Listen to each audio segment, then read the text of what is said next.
So once you've passed CeMAP and officially become a mortgage advisor, the next question that comes up is, do you actually need CPD as a mortgage broker? And the answer to this is yes. Mortgage brokers are expected to complete CPD, which stands for Continuing Professional Development. They're required to do this every year. It's not just a nice to have, it's part of staying compliant, competent, and up to date in a regulated industry. So here's what you need to know about this. So first of all, what is CPD? So CPD is ongoing learning that keeps you up to date with all the current changes. It's going to keep you up to date with things like regulation. That's always kind of changing and being enhanced. Learning new things about lending criteria, which again is changing, especially in today's market, about market changes and how that's shifting, around new products that are coming into the market, which again, it was seeing more and more and more, and best practices around how to sell better, to give your customers better experience, and also consumer duty expectations, which is something that is really at the forefront of stuff right now, is consumer duty. See, the mortgage market evolves constantly. It's one of the reasons I love being in it.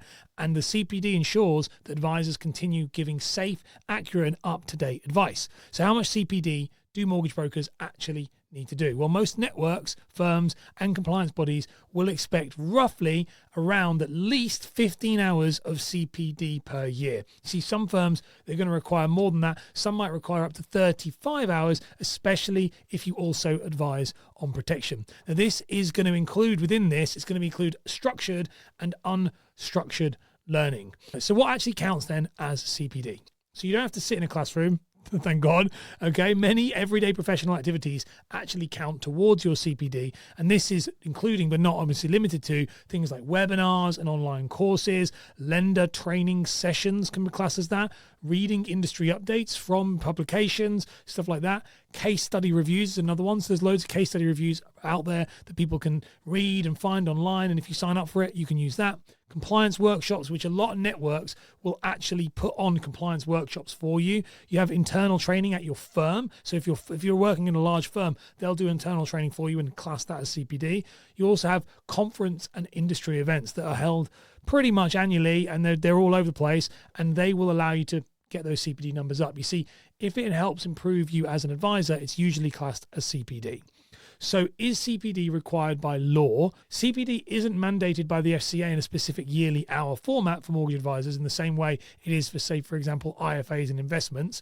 But in practice, you must complete CPD because your network or your firm will require it. They'll want it to be seen. The FCA also expects advisors to remain competent, and CPD is part of the consumer duty and treating customers fairly, which is a key part of your advice process, and firms must prove advisors are up to date and capable all the time. So even though the FCA doesn't dictate the exact number of hours that you need to have, it is still a regulatory expectation.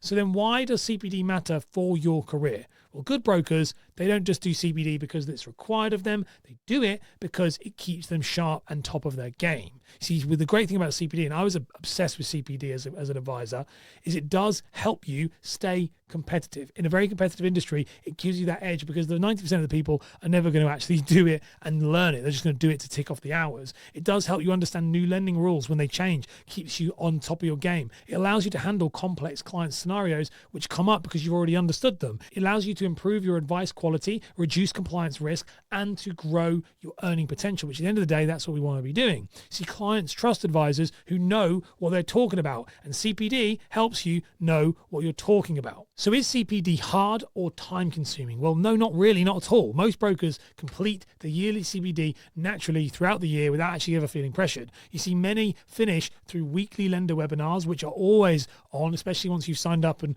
you're with the lenders, through monthly product updates, again, which is sent by the lenders, through internal meetings that go on within your networks, your firms, or even within your mortgage clubs if you're a DA. You know, you've got compliance refreshers that come out all the time. There's so much stuff that will keep you up to date. So you're probably already doing CPD. You just need to record it, and that's the big difference. People don't record it. So yes, mortgage brokers do need CPD after CeMAP. It's an essential part of staying competent and compliant in this industry. But the good news is it is flexible, it's easy to complete, and it directly supports your career growth. But CPD only is important once you've passed your CeMAP exam. And so I've got a deep breakdown here on the screen right now on how you should choose which provider to work with and get your CeMAP qualification, because there's so many out there and it can feel like an absolute minefield. So give that a click.